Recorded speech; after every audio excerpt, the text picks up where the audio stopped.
Okay, we'll start with this. Reigning unified super lightweight champion Chantel Cameron posted this via her Instagram story. She was asked a question by a fan. The fan asked, "When is your next fight?" Big fan. To which Chantel replied, "It will be in September. Just looking at some options with my team. Hopefully, it will be for Undisputed, as there are only 2 champions left at 140 pounds. Chantel is one of them. Kaylee Reis, who I spoke to very recently, is the other. We know that Kaylee has been experiencing a medical issue, and that's what's kept her out of action. That's what the holdup has been. She wants to be as close to 100% as she can be for a Chantel Cameron fight. And I can't say as I blame her, though if she is unable to take on Chantel in September, one name that almost immediately comes to mind is Jessica Camara. Jessica Camara, who Kaylee Reis faced in her very last fight. Jessica Camara, very capable fighter, boxer from Canada. Either Jessica Camara or Jessica McCaskill work for me. Jessica McCaskill, the welterweight division's reigning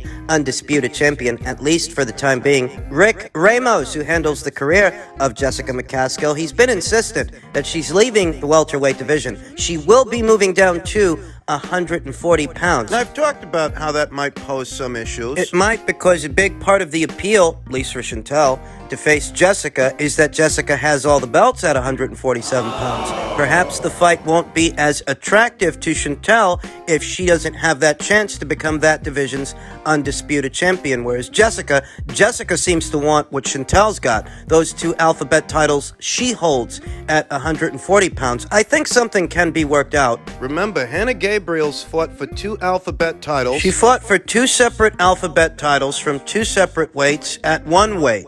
A light heavyweight title and a heavyweight title by way of the WBA, by way of the WBC. That was in April of last year. Hannah Gabriel's boxed for the WBC's heavyweight title and the WBA's light heavyweight title at light heavyweight. Just above it. If they were to do this fight between Jessica and Chantel at just above super lightweight, say 141 pounds, 141 and a half, 142, whatever, you could, in theory, it's a similar situation to what we saw last year with Hannah Gabriel's, to where you can box for 2 separate alphabet titles from 2 different weights at 1 weight. I think it's a situation that can be managed, can be finagled. I think they can work it out, and they might end up. It all depends on whether or not Kaylee Reis will be available in September. If she is, and Chantel won't have to worry about fighting for Jessica's belts at 147 pounds in all of them, because she'll be able to fight for all the belts at her own weight at 140 pounds. And, if they do that fight, both fights have the same selling point. You get the chance to fight for all the belts. What would you like to say to Miss McCaskill or Team McCaskill about getting this fight on? Let's make this fight, but let's make it fair. Let's make it fair for both parties, and let's get it on. If we both want the fight enough, it will be made fair. Chantel very recently spoke to Shadow Boxer UK here on YouTube. She was talking about that Jessica McCaskill fight. Jessica McCaskill, who was last in action on the undercard of Rodriguez versus Rungvisai, against her then mandatory challenger, Alma Ibarra of Mexico. Alma Ibarra, who Jessica, in so many words, she retired Alma Ibarra. Where I thought that the fight would be a lot more difficult than it turned out to be Alma's final fight as a professional boxer. Needless to say that Jessica McCaskill is a lot more formidable than she's given credit for. And a fight between her and Chantel Cameron, I think, is a closer fight than, say, a Jessica Camara fight. Is it closer than a Kaylee Reis fight? It might be, because Jessica McCaskill has a very awkward, unconventional, pressure-based style. She's fought anyone from Erica Farias to Anaí Sanchez to Cecilia Breakus to Alma Ibarra. Alma, who has boxed as high as middleweight against the very statuesque Marisela Cornejo. And even Alma could not discourage Jessica McCaskill. They can't keep her off and they can't keep her out. So in terms of difficulty, I view a Jessica McCaskill fight as perhaps being more difficult than a Jessica Camara fight, and perhaps even more difficult than a Kaylee Reis fight. They're all formidable fighters. All are capable. But Kaylee Reis and Jessica Camara are more textbook, more conventional than Jessica McCaskill. And I'd wager she's a stronger puncher than they are too. So in terms of difficulty and the overall difficulty level, I do view a McCaskill fight as perhaps being more difficult than a Kaylee Reis fight or a Jessica Camara fight. That makes it the spicier fight. I don't know which one of those fights we're going to get in September, boxing being the theater of the unexpected. expected. But I'm okay with any one of those options, any one of those fights with those fighters. Reis, Jessica Kamara, or Jessica McCaskill. In men's welterweight news, Eddie Hearn has insisted that they are not in final negotiations to make Chris Eubank Jr. versus Conor Benn, and said they're actually trying to make Benn versus Keith Thurman next. That's right.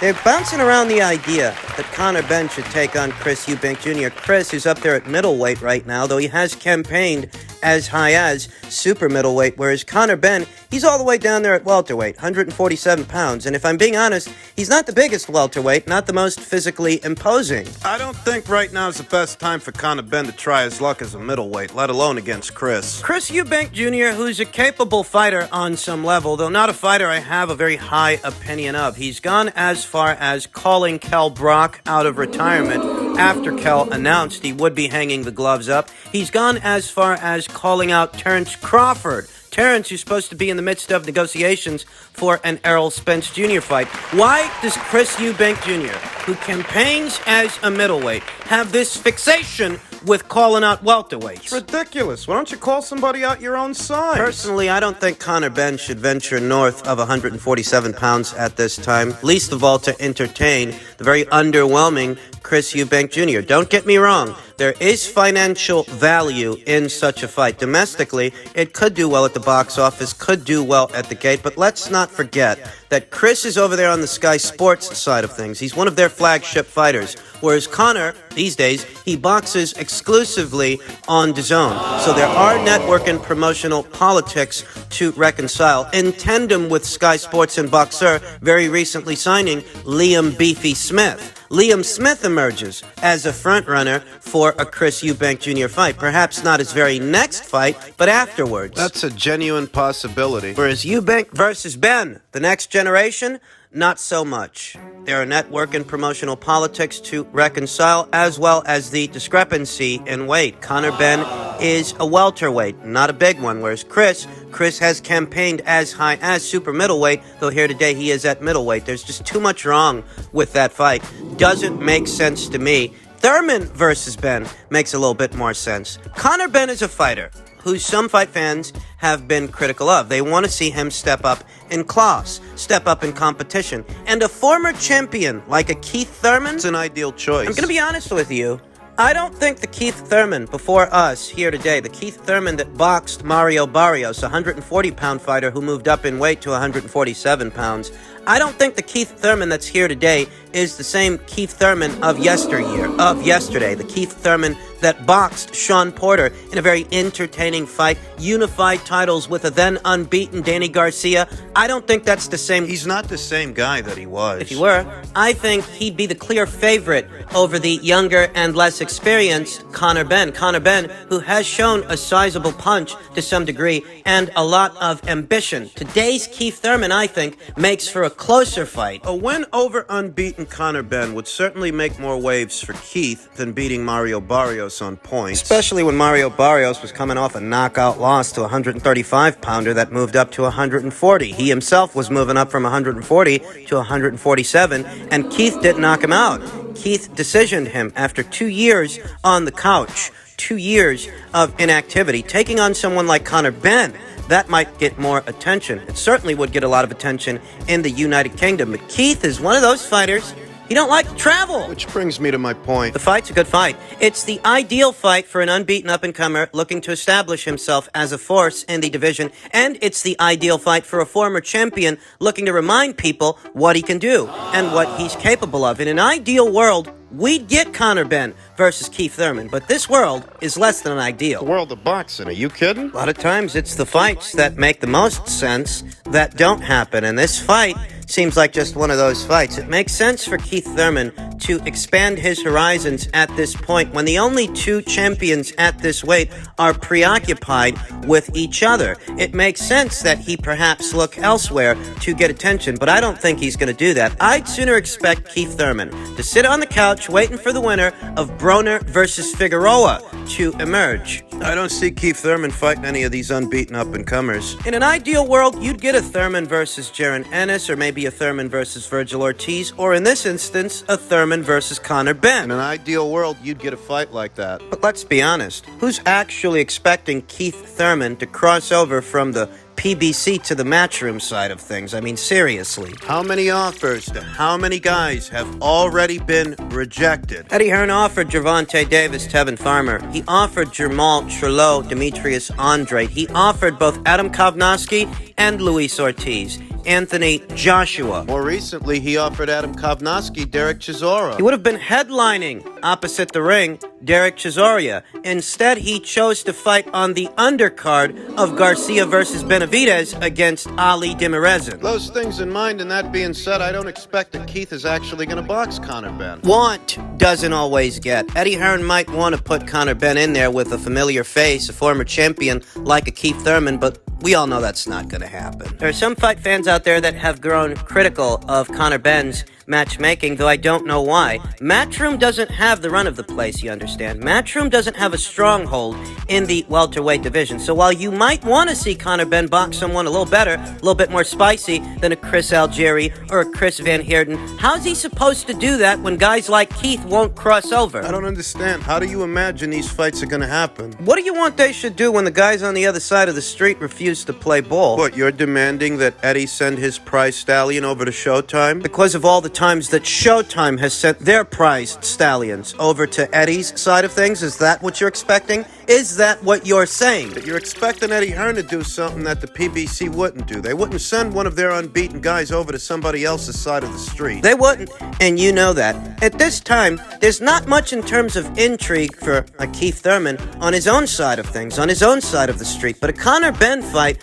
well, that would be a welcome change. And because he's not set to fight for a title in the near future, as the only two titleists at this weight are preoccupied with each other, why not go over there and fight Conor Benn? What the hell's he so busy with? Matchroom and DAZN can more than make it worth his while. I'll go as far as saying that in the United Kingdom, that particular fight has pay-per-view written all over it. You've got to get while the getting is good, and Keith Thurman, he's not going to do that. Finally, Jake Paul took to social media to respond to Tommy Fury pulling out of his fight and saying he's got it, yada, yada, yada. He said, "I'm confident you are a scared little boy who doesn't want to fight or understand business. I will pay you $500,000 to fight me in the United Kingdom. I will do it shortly after August 6th. You accept?"